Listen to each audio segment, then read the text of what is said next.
Une femme, une reine, maman ou future maman doit pratiquer une activité physique au quotidien. Peu importe ce que tu fais, quel que soit l'endroit du monde où tu te trouves, d'accord? En Afrique, en Europe, en Asie, tu peux marcher, c'est gratuit. Tu peux aller autour de ta maison, autour de ton appartement. La nature est gratuite en fait. Mais tu dois faire en sorte que ton corps puisse bouger. Beaucoup d'entre vous sont remplis de stress.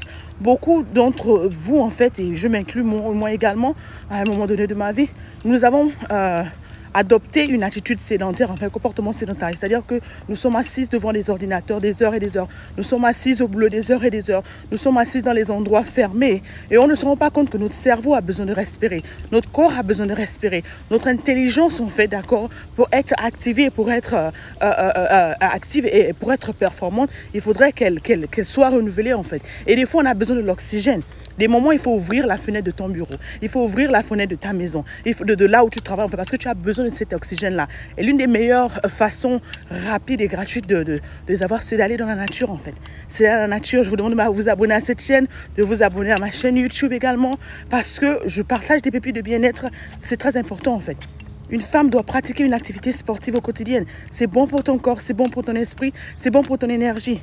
L'énergie, en fait, c'est toi qui la fabriques. Tout comme les plantes, tu génères de l'énergie, en fait.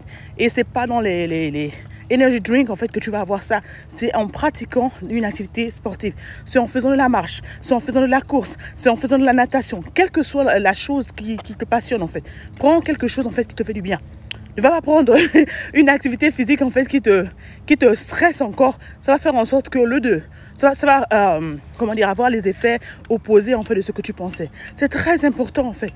Trop de femmes ont le diabète, trop de femmes ont l'hypertension, trop de femmes ont le surpoids. Tout ce que tu veux en fait, c'est différentes conséquences. Surtout après l'accouchement. Tu dois vraiment avant même de préférence et après l'accouchement, d'accord? Tu dois vraiment continuer à entretenir ton corps. C'est important. On prend soin des autres. On prend soin des enfants. Pour tous ceux qui sont mariés, vous prenez soin des mariés, etc. Et vous vous négligez. C'est très important de maintenir ton corps, ma reine. Tu as besoin de ce corps-là pour continuer de produire, pas seulement des bébés physiques, pour continuer de produire les rêves que Dieu a mis en toi. Tu dois être en forme physique. Tu dois être en forme pour commencer et terminer ce que tu as, les projets que Dieu t'a donnés. Il faudrait que tu sois en forme. Et ton corps est le temple de l'Esprit Saint, en fait. Si tu commences ta journée par la bouillie, tu n'auras pas l'énergie. Marche aujourd'hui, je vais vous demander de marcher, de faire quelque chose pour votre corps. Votre corps doit bouger, votre corps doit générer de l'énergie. Nous sommes appelés à nous mouvoir, c'est très important. Je vous parle parce que je suis en train de faire la même chose que je vous dis en fait. Parce que c'est important, d'accord? Joignez-nous en fait dans Eve Femme.4, la prochaine masterclass, ok? On parlera de la restauration et tout cela, d'accord? Avec